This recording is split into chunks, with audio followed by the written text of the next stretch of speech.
Kelsey recalls that initial briefing. I was in fact being briefed to write it before anything had been produced, and before there'd been. Rover at that point, for instance, was supposed to have been some mechanical dog.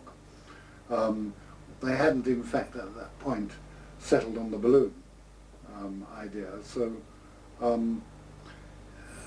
think that type of briefing was sort of hardened up much later in the series. Yeah.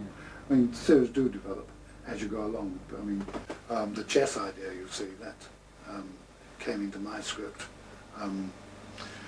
I don't think it appeared in number 1 or number 2 or indeed anything was written prior to that. I introduced that particular theme, you see. Mm. Well, in 1959, I was in Germany on holiday, staying with some friends. Yes. And I went to a castle, and in the courtyard of the castle there was a checkerboard laid out. And my German guest said, the story is that the Baron who owned the castle used to use his retainers to play chess, and used to send another Baron somewhere else used to send his retainers across, and they played these matches in the castle. This presumably sometime in the Middle Ages, and this was 59.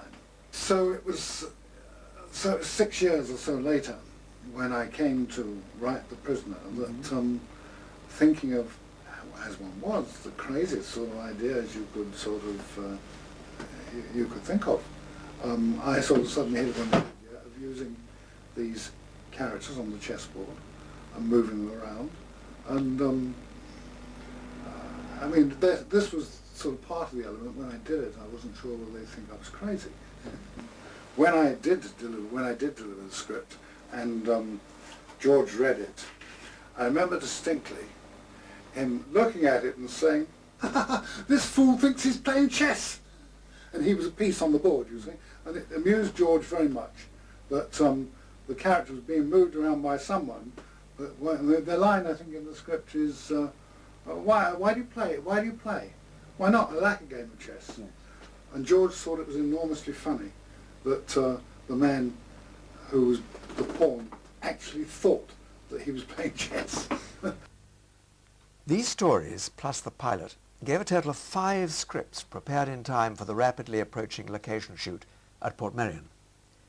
These were The Arrival, penned by George Markstein and David Tomlin; Free for All, the first of several scripts by Patrick McGowan; The Queen's Pawn, submitted by Gerald Kelsey; Dance of the Dead, written by Anthony Skene; and finally, The Chimes of Big Ben by Vincent Tilsley.